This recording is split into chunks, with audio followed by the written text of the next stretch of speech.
Hi అండి. ఇది నా మొదటి కథ. మీరందరూ చాలా చక్కగా నన్ను ఆదరిస్తారని కోరుకుంటున్నాను. అందరికీ శ్రీరామనవమి శుభాకాంక్షలు. ఇక మన కథలోకి వెళ్దామా? మన కథ పేరు కుటుంబ అనుబంధాలు. ఒక అందమైన పల్లెటూరు. ఆ ఊర్లోనికి వెళుతుంటే ఆహ్లాదకరంగా పచ్చని పొలాలు, పక్షులు, రోడ్డుకి ఇరువైపులా కాలువలు, నీరు ఎప్పుడు పారుతూ ఉంటుంది. అక్కడ ఊరిలో అమ్మవారి ఆలయం ఉంది. అది చాలా మహిమగల ఆలయం అని అక్కడ వారు చెప్తారు. ఆ ఊరిలో ఒక జమీందారు గారు ఉండేవారు. ఆయన పేరు రఘురామయ్య గారు. ఆయన భార్య జానకి గారు. రఘురామయ్య గారు వారి ఊరికి చుట్టుప్రక్కల 4 ఊళ్ళ వరకు ఆయన ఊరు పెద్దగానే ఉండేవారు. ఆయన చాలా మంచి మనసు గలవారు మరియు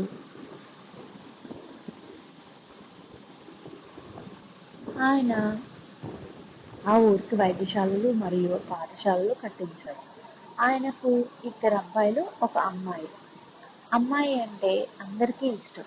పెద్ద అబ్బాయి పేరు శ్రీకాంత్, చిన్న అబ్బాయి పేరు చంద్రకాంత్, అమ్మాయి పేరు ప్రియంక. అలాగే వాళ్ళ పెద్ద అబ్బాయి డాక్టర్ చదివాడు. అందుకని జమీందారు గారు ఆ అబ్బాయిని వాళ్ళ వైద్యశాలలో చేయమన్నారు.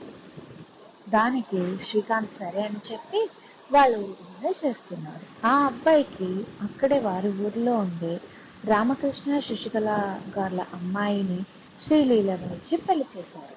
శ్రీలీల డిగ్రీ వరకు చదివింది. తర్వాత పెళ్లి అయింది. ఆవిడ పెళ్లి తర్వాత ఇల్లు, ఇల్లాలు, పిల్లలు అన్నట్టు ఇంట్లో ఉండి అత్తమామలను, పిల్లలను, భర్తను చూసుకుంటూ ఉన్నారు. వారికి పెళ్ళైన ఏడాది తర్వాత ఒక బాబు పుట్టాడు. ఆ బాబు పేరు శ్రీహాన్స్. జమీందార్ గారి రెండో అబ్బాయి. ఆ అబ్బాయి పేరు చంద్రకాంత్. తాను డిగ్రీ చేసి పోలీస్గా వెళ్ళాలని కలలు కన్నాడు. కానీ వాళ్ళ నాన్నగారి ఆశయం కోసం తను వాళ్ళ స్కూల్లో టీచర్గా పనిచేస్తున్నాడు.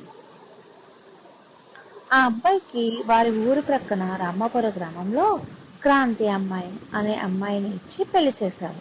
క్రాంతి కూడా డిగ్రీ వరకు చేసి భర్తతో స్కూల్కి వెళ్ళేది. ఇద్దరు కలిసి వెళ్ళి వచ్చేవారు. వారికి ఒక బాబు పేరు కరణ్. జమీందార్ గారి అమ్మాయి ప్రియంవద. ప్రియంవద అంటే అందరికీ ఇష్టం. అందరూ తనను ప్రియా అని పిలుస్తారు. అన్నయ్యలకు ప్రియా అంటే చాలా ఇష్టం. అందుకే ఆమె ఏది అడిగినా తెస్తారు, చేస్తారు. ప్రియంవద గారు డాక్టర్ చదివారు. ఆవిడ గైనకాలజీ డాక్టర్. ప్రియంవద కూడా పెళ్లి వయసు వచ్చేసింది. అందుకని జమీందార్ గారు సంబంధాలు చూస్తుంటే పెద్దన్న శ్రీకాంత్, నాన్నగారు, మా స్నేహితుడు ఒక అబ్బాయి ఉన్నారు. తను చాలా మంచి మనిషి. తను కూడా ఒక డాక్టర్. మీరు ఒక్కసారి ఆలోచించండి అని చెప్పి వెళ్ళిపోయాడు. జానకి గారు, పెద్దోడు చెప్తున్నాడు అంటే చాలా మంచి సంబంధం అయి ఉంటుంది, ఒక్కసారి ఆలోచించండి అని చెప్పారు. అలాగే ఆలోచిద్దాం అన్నారు. కొన్ని రోజుల తర్వాత శ్రీకాంత్ను పిలిచి ఆ సంబంధం గురించి మాట్లాడమని, మంచి రోజు చూసుకుని వెళ్దాం వాళ్ళకి చెప్పమని చెప్పారు. శ్రీకాంత్ ఫ్రెండ్ పేరు ప్రేమ్. తను డాక్టర్ న్యూరాలజిస్ట్. ప్రేమ్ వాళ్ళ అమ్మగారి పేరు శకుంతల, నాన్నగారి పేరు రమేష్. వాళ్ళు రిటైర్ అయ్యారు.